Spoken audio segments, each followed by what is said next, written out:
30 videos in 30 days, day 9. Today's question comes from several of you. Many of you sent me messages asking about how to protect my energy or how do I protect myself when I'm going into session working with clients.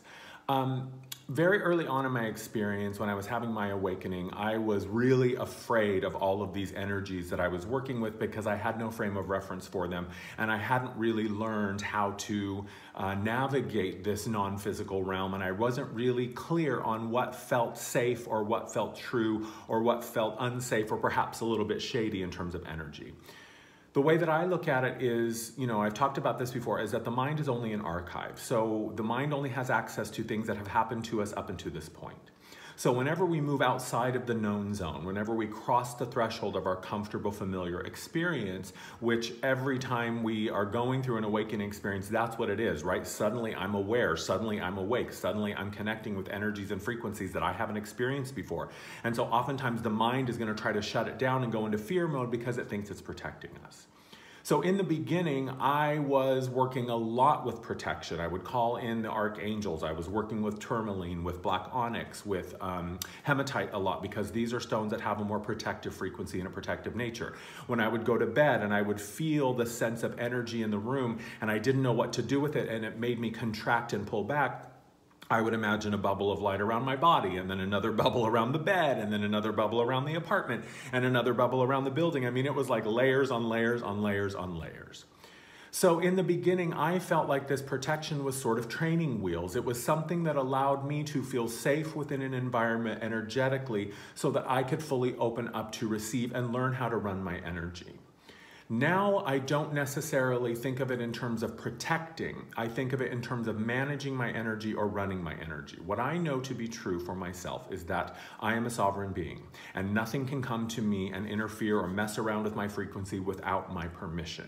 In the beginning, I did not believe this. I knew it and I could read it on paper and someone would say, oh, but Andrew, you're a sovereign being and just keep your vibration high enough and it's like a bug zapper. And anything that is less than love, if you're running from a place of love, anything that's less than love can't get through in the sense that it can harm you. But I didn't believe that. So for me, it wasn't true. So I needed these protective measures to keep me feeling safe. Now, however, it's a different story. I live from that truth and I know that energetically I am a sovereign being. And I know that whenever I run at the frequency of love, that anything that is less than love, it is like a bug zapper and it just can't get through to me. Now, I think another piece of it is also intention. I do have a prayer that I say before every client session, and part of it, there's several things that I say, but the bulk of it, or the most important part of it, is that I say, only energies and information working in support of the deepest truth, the highest expression, and the greatest joy are allowed to be present. Anything that is less than love is an illusion and is dissolved and removed from this space. So by setting the intention and living from that place of knowing that when I am connected to the universal flow, when I am connected to the divine flow and I am stepping forth in service of another, that my frequency reaches a place that even if there is some shady motherfucker out there trying to fuck with me, it just can't get through. I think this is a lot about, the idea of curses when we talk about, oh, you're cursed. I think that the key component to a curse is believing that it works. If someone says, I'm cursing you, I say, no, you're not cursing me. You can't curse me. You don't have permission to curse me. My energy runs at a level that even if you are throwing something at me, it's just going to slide off.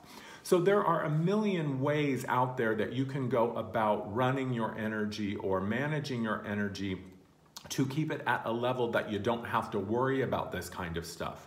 But if you're feeling afraid, if there's fear active within you, certainly do what you need to do to protect yourself or create a space where you feel safe and protected. There's another piece that I think is very important to talk about here is, when I say nothing can come to me without my permission, to me, fear is permission.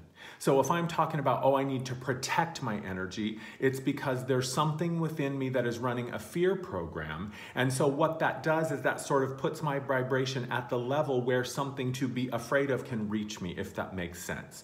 So rather than thinking I'm protecting myself, I think, no, I'm managing my energy. I'm asserting my energy. I'm expanding my energy. Think about when you walk into a room. If you walk into a dark room and you turn on the light, the dark scatters, the dark spreads. Even one teeny tiny little match lit in a pitch black room is going to increase the light quotient. Things are not defined by how dark they are. Everything is defined by light. Even darkness is measured by the absence of light. You don't walk into a room and turn on the dark switch. It's dark because there is no light. So when you assert yourself as a being of light and you believe and you really feel that belief within you that all I gotta do is turn up the volume on my brightness. All I gotta do is turn on my light switch, and suddenly it is like a bug zapper, and it's a field of energy that something just can't get through. I think that another thing to mention before I end this video is that your energetic hygiene is crucial. I am always making sure that after client sessions, I am running through my energy. I'm imagining that I'm just taking like a big filter, running it through my field, picking up anything that may have gotten attached to me or something that I may have connected with that isn't mine or doesn't belong to me. I use Palo Santo and sage a lot to sort of smudge my aura, and I just move it around my body, setting the intention that this is like my psychic broom and I'm just cleaning it away. Another very simple technique that I use is in the shower sometimes if I don't have time to sit and actually meditate and do my spiritual energetic hygiene. I just imagine that the water coming out of the shower head is light, and then it's just washing over me and washing away anything that is less than love. To me, that is key.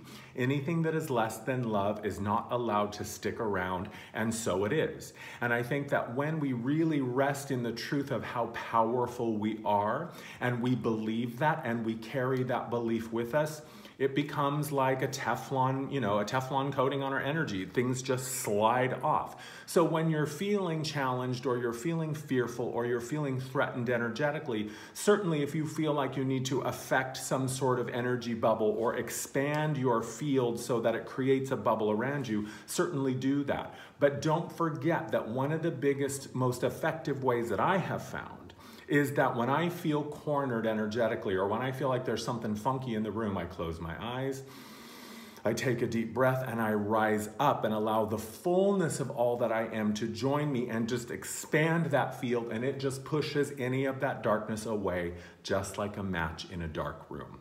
I hope that this helps. Thanks for the question.